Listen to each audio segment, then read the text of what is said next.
Hello YouTube, it's Nite, and today we continue our replays from the Serpent Open Winter 2021 tournament. This is of course 2v2 if you haven't figured it out from the title or from the number of players on your screen. The map is Weddel Island and we have our match. I believe this is the quarterfinal from the winner's bracket between Hexnuts and Rainboom. And let us introduce our players, starting with Hexnuts at the top of the map. We have the one and only Alpha Hex, who is our brown Aeon commander, opening up with a double air factory. And his teammate, a Cone, who we don't see that often in tournaments, which is quite unfortunate. But hey, you gotta play the game how you want to play the game. It is our Green Serpent commander, opening up with a double research station. Looks like somebody's going to build a land or naval factory. Well, it can only be a Cone. Nite. And their opponents are Rainboom, represented by, guess who? Our blue Aeon commander. Rainbows and unicorns. And her partner, our red Aeon commander with the name of Quarterfinal. And it looks like it's a double air opening from Rainboom. Rainboom, of course, is one of the leaders in our SCS standings because they participated in the league. So don't forget there are leagues for 2v2. You should check them out. Something I forgot to mention in my last video I recorded. But of course, there's the SCS 2v2. This isn't just a random tournament. This is part of the 2v2 SCS circuit 2021. So check it out. Join an event. There's going to be a lot of signups coming your way in the end of April. The new league will start up in May. So actually, by the time this video goes up, chances are you are going to be able to sign up for something. So check it out. And if you haven't shared this video with your friends or this channel, share it with your friends. And if you don't have friends, I mean, really, what are you doing, man? Like, come on. You can do it. I believe in you. That's Motivation 101 from Night of Misfortune. Get a friend. Step number 1. Step number 2, shamelessly advertise Night of Misfortune's channel. There you go. That's live hacking right there to the max. My goal is to reach 250 subscribers by summertime. Guys, help me out. Help me out, and it's completely free to you. So if you're not subscribed and you watch my videos, what are you doing? What are you doing? That's like even a bigger mistake than having a friend. Who cares about having friends? You got to be subscribed to Night of Misfortune to have friends.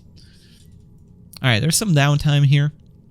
Looks like a Cone is going to be making battleships. He's already unlocked them with the help of that double naval factory here, but you know, there's a lot of air units here, and a lot of spam is going to beat a high-teching unit in my book, I think. Unfortunately, there isn't that much anti-air here to really make it relevant, so if Quarterfinal actually engages here with this air, there's actually a transporter here? What is happening? What is in this? I didn't catch it, but I imagine it is...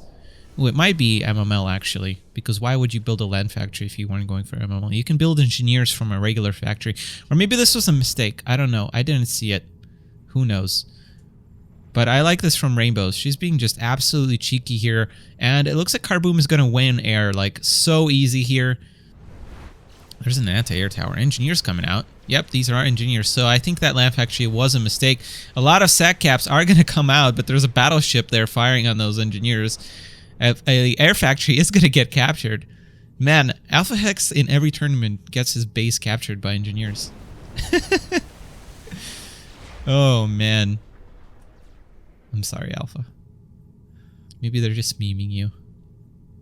But you're a great player. You'll figure it out eventually.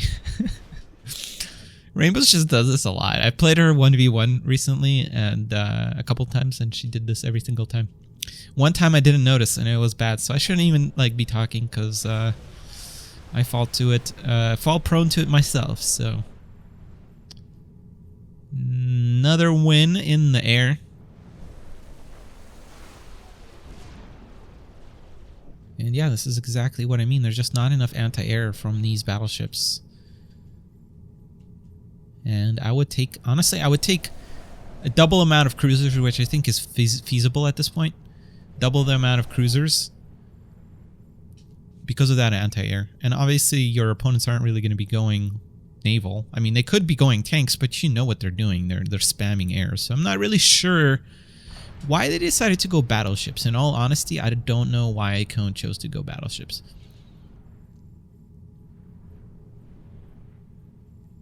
There is another game that will be published where a player goes battleships.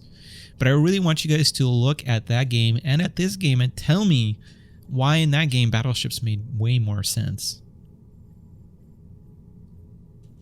And I think this is a little bit of a build order mistake by Hexnuts. They are going to try and push forward, try to utilize the strength of those battleships, which are, you know, fairly decent here.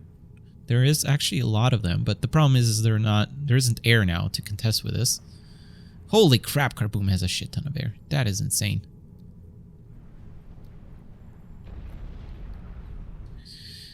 Yeah, they have just a crap ton of air. And these battleships are going to slowly melt away. That poor last Wiedeboth is going to die.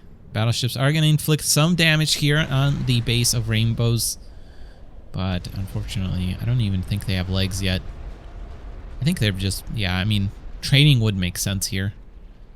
Wow, 14,000 health is actually very decent. I did not think they would go up that high. But obviously with training, battleships get pretty beefy. But again, not against this much spam. Not against this much spam, and it looks like the last battleship will fall here. And I think Rainboom is going to take a 1-0 lead. There isn't really anything on the way for Hexnuts that can change the situation they're in. And I'm afraid that the damage they've dealt with their battleship rush, which turned into not so much of a battleship rush after all, is not going to be enough here, unfortunately. Alpha is going to try and get into the water here, but now there's flares, and it's going to be very, very difficult to do anything against this air. They're just going to slowly destroy the base. Nice split fire from Carboom here.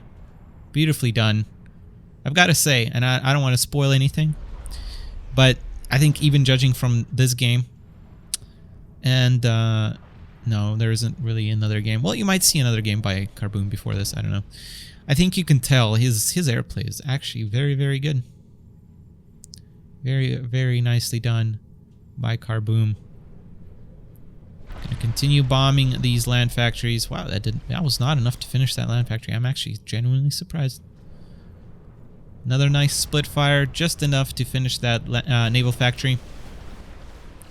Second naval factory goes down, and a cone space is in Rex here. They are going to send their ACUs forward, but come on, guys. You guys are both pros. Like, you know it's over.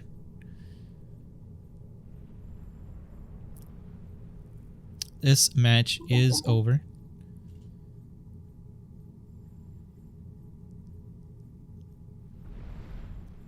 And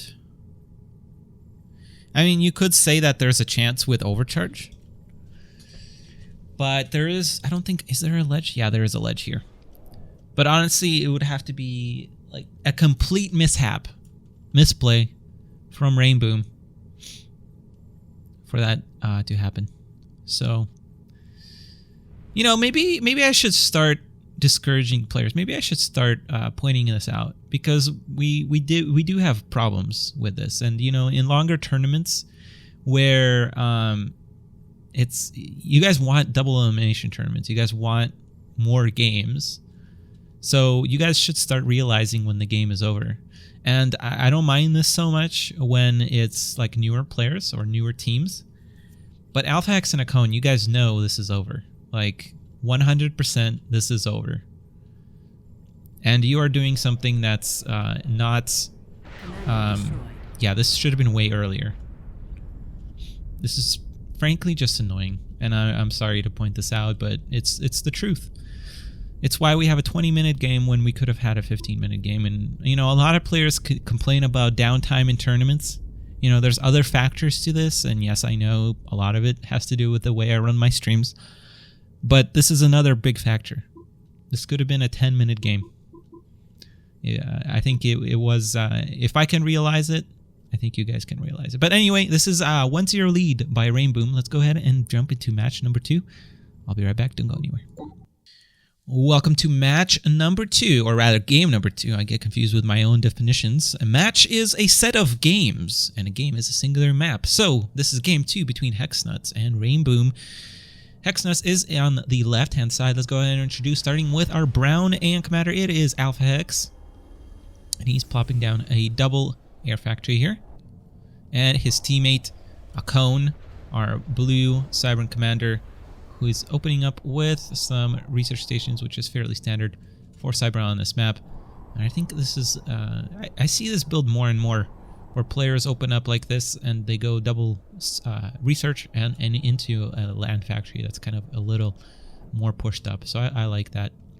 I'm not sure how I feel about it. It seems to be effective, but obviously you're going to fall a little behind if it is a megalith race. So let's see what happens. Well, it's not a megalith race in this case, of course, because there's no Cybran on the opposing team, because both players are Aeon. One of them is our red Aeon commander with the name of Carboom. Double air factory for him. And his teammate, she's running away from me. It is Rainbows and Unicorns, my favorite unicorn. And she's opened up with some research stations and pushing up with her commander fairly quickly. So it'll be very interesting to see what she chooses to do. And I'm very interested to say that she has not opened up with air. I feel like they've been doing very well with air so far. There's a decent engagement by Carboom here. Did he have tech on him? Nope, they had similar tech, so I guess a little bit of better micro by Carboom. He's going to win out there in that engagement. Of course, the fight is on his side on the map, so his reinforcements are going to get there sooner. Alpha X is going to lose both his fighters. I think he controlled Cade that last one. And I would just give a slight advantage to Carboom here. I think that was a good engagement there. And he has his third air factory already on the way. He's doing a great job also reclaiming, so very nicely done. And it looks like a Cone is going to transition into more research stations. Probably going to go Megalith here at this point. Badaboom's coming out for Rainbows. So she's probably going to be looking to push her opponent. Yep, MMLs. That's what I thought it was going to be. And going to give support to her teammate in the air with the Badabooms, of course. So far, no Megalith factory. I think at this point, it might be a little late. No, I think it's right on time. Yeah. Yep, 5 minutes, 20 seconds roughly, I think is decent. Rainbows is going to be pushing out with her units. And, you know, I feel like this is very hairy for both teams, because if this gets through... Yeah, this is basically on this push right here. If this gets through and does a lot of damage here, looks like our Cone doesn't have mass. He should have probably paused this factory. Yeah, if this pushes through, then the left team just dies, and if this doesn't push through, then the right team just dies. 2 megaliths, I think. Yeah, if not megaliths, then the eventual Psychotic for sure, I think. First megalith is on the way here. Rainbows is starting to bombard that first mass ejector with her mobile missile launchers. And fourth air factory coming up for Carboom. So I'm not quite sure what Rainboom is waiting for here. Oh no, Rainbows. Come on, girl.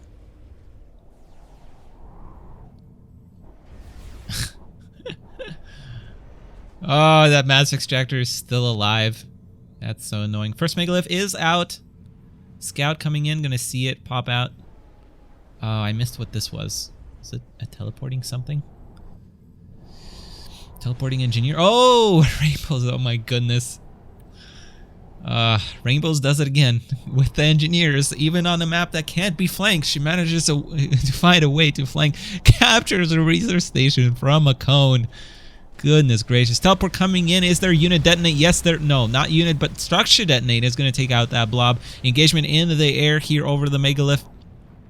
And I feel like this is very hairy for Rainboom, but Carboom, it's hard to say because brown is so hard to see on this map, but it looks like Carboom is taking advantage here in the air. Hang on, does Carboom have shields and Alpha does not? Alpha doesn't have shields. Alpha doesn't have shields. He chose to go with an extra training upgrade on his units, and that I think is a big mistake. Big mistake. Shields are definitely very, very good. Because shields, let's see. There's no way of knowing how many shields there are on these fighters, is there? And I don't remember off the top of my head, but I think the return on health of shields is way better than return on the combined return of damage and health on Wasp or on Alpha's air. A lot of anti-air, but honestly it doesn't matter because of the wonderful thing called flares. So eventually flares will be coming. And I think it's going to be very, very soon because Carboom keeps getting a lot of research. There is a Cicada here that's going to hide Alpha's air, but there isn't really anything to hide. So Carboom is going to just take a massive air advantage lead. And I'm not sure why the Megaliths aren't pushing out. I think one way to like prevent damage on your base here is by pushing out because they'll have to. Why are these Megaliths pulling back? I don't know. I don't know. Cicada is still active, so those adapters and Weedle buffs from Alpha are going to do something. But now the Cicada is down. And I think Alpha's air is going to fall very, very quick here. And Carboom doesn't even care. He's just going to pull back. What is in here? Another Megalith. I don't dislike that. That's good. I would like to see another land factory, but at this point, there's no vetted mass extractors for Cone here. More teleports coming from Rainbows. Oh, my God. Rainbows, queen of cheese. I think that's becoming more and more true.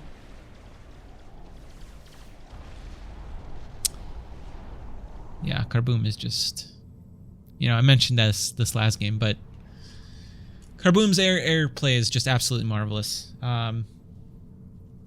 Absolutely incredible. And I would honestly say, with the exception of maybe a Cone, whose airplay is actually very impressive also, I would say Carboom, from what I've seen and who I've played with, has one of the best airplays.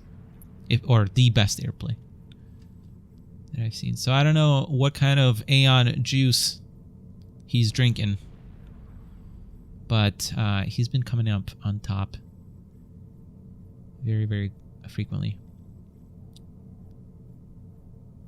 And he's bombing away Alpha's base here, so the reinforcements will be cut off.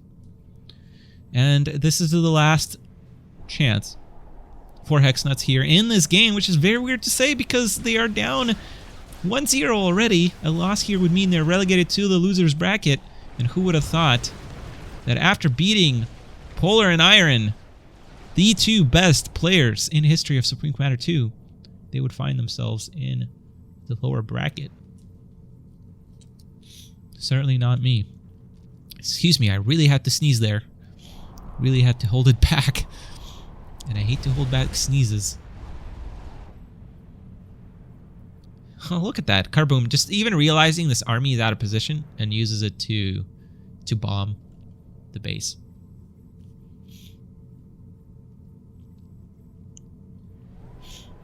Rainbows transitioned into shields also and Shadjas. So that is going to be very, very powerful. I think there was a little bit of a missed teleport there earlier. I don't really like this position. She's hiding behind these rocks. It's very, very powerful. She's using the terrain to her advantage here. Brilliant play. I really, really like it. Teleport in here. I don't like this teleport. Unit detonate would absolutely wreck this. But now there's not enough units. All 3 megaliths are gonna fall here as there's another engagement. Where did that Psychotic go? I don't know. Was it just taken out? Yeah, I think it was taken out here earlier. And Hexnuts does control K here. And this means that Rainboom gets the 2-0 win over Hexnuts and finds themselves in the semi-final of the Serpent's Open Winter 21 tournament. Ladies and gentlemen, thank you for watching. I will see you in the next replay. If you're still watching, give a thumbs up to this video. If you liked the video, leave a comment. If you loved the video, please subscribe. And if you are blown away by it, check out my Patreon page. This has been Nite. Take care and peace out.